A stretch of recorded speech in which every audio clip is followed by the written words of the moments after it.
Hi, and welcome to this lecture on environmental adaptation of animals. Now we will expand the hormonal control from the vertebrates to invertebrates. And in invertebrates, we are focusing now only on the metamorphoses that are very typical in, for example, in the environmental adaptation. So in Finnish winter, we have insects that are staying alive only as eggs or as larvae or as adult. So there is only one type of the of your life cycle, one step in the life cycle where in which you can survive in the cold winter. And we have hormonal regulation also in these invertebrates, and in the life cycles of insects we have usually clear steps, and quite often these steps are so clear that you can't even have difficulties to identify that this is the larva and this is the butterfly.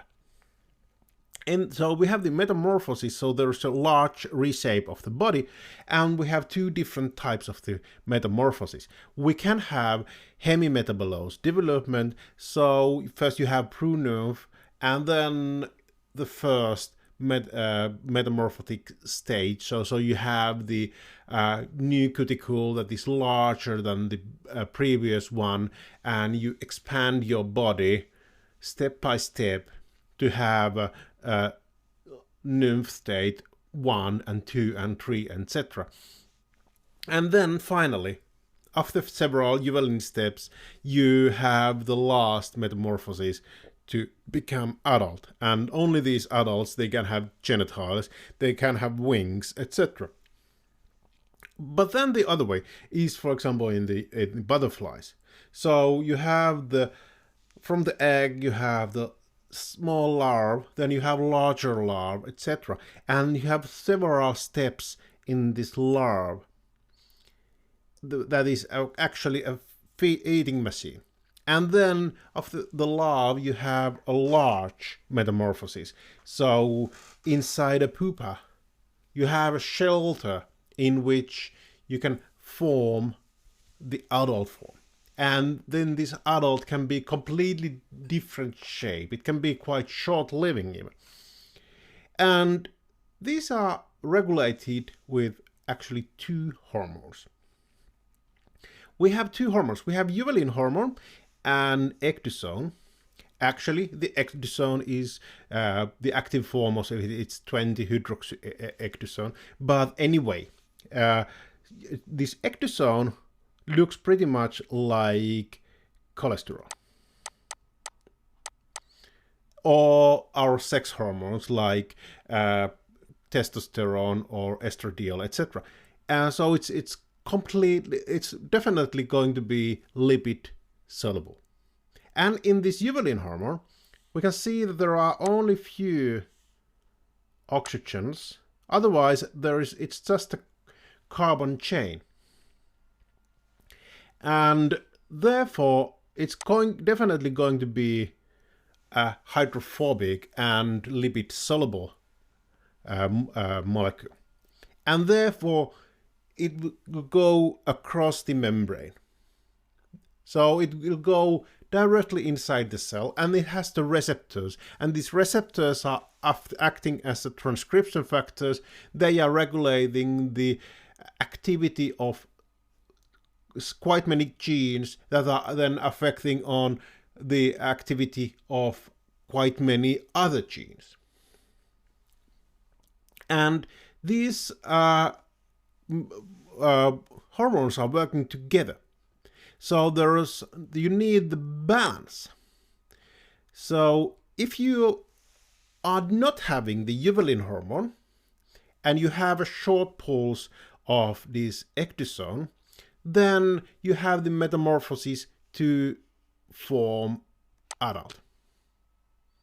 But if you have the juvelin hormone there, then it modulates the ectosome sensitivity. And therefore, it's having the metamorphosis, but it will form a larger larva. instead of the adult. So as long as you have the juvenile hormone, you will have larvae.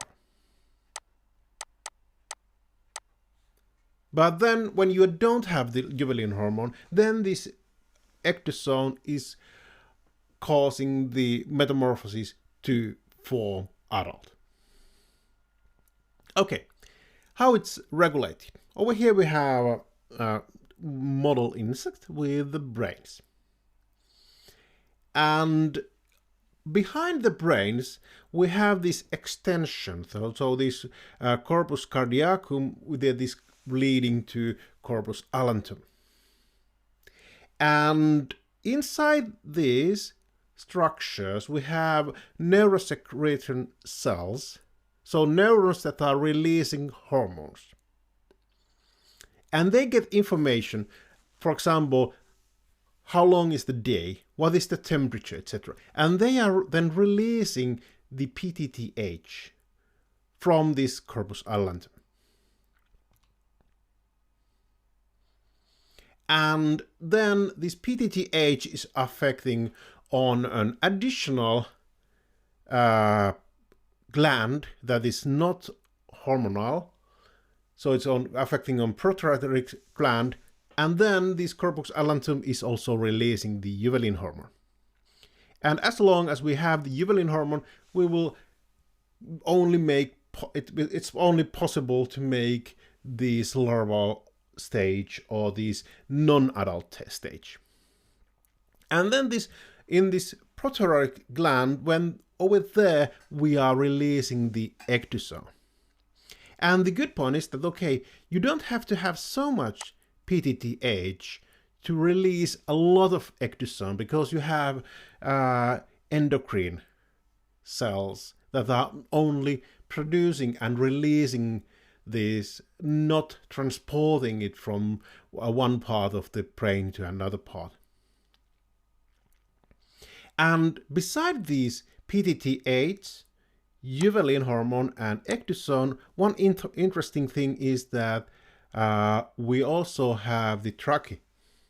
So we have the respiration. We have these tubes in which we can get oxygen in and carbon dioxide out. And these tubes are then extending.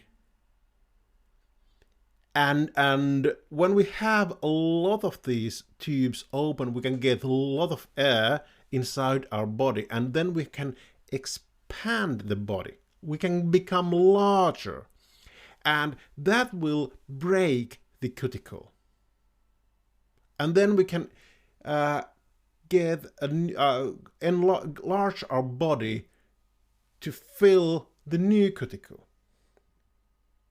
And in this tracker, we have these Inca cells, and these are then releasing two different hormones, ETH and PETH.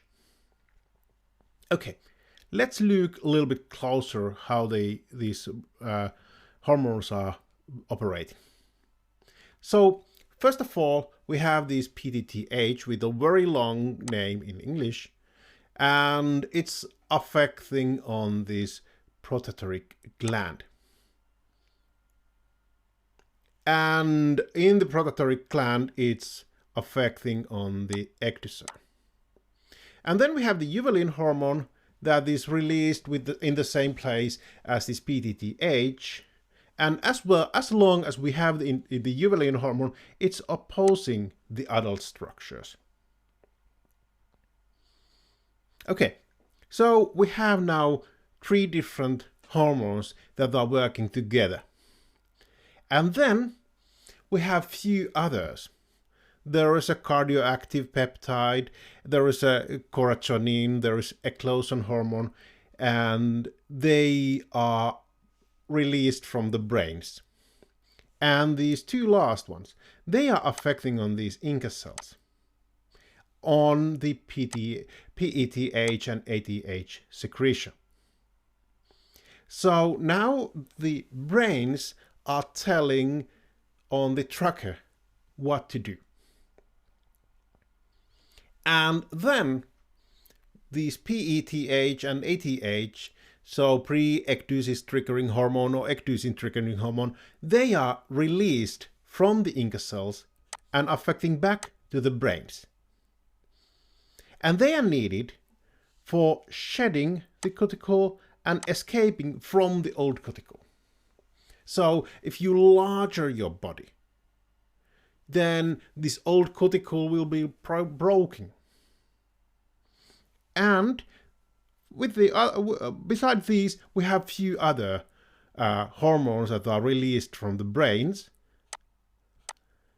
and they are affecting on cuticle and epidermis and several other tissues. So then you can harden this new cuticle and expand the wings or make your cells to grow and proliferate, etc. So to put it all together, we have the brains that are releasing either directly or indirectly hormones that are affecting, for example, on trachea.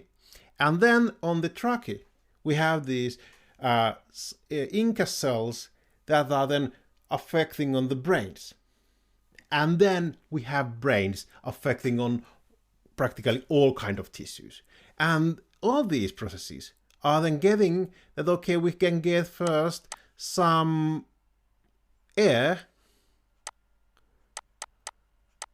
inside the body to expand, and then we can get rid of this old cuticle and expand the body to fill the new cuticle, and then making this new cuticle harder, etc. Thank you.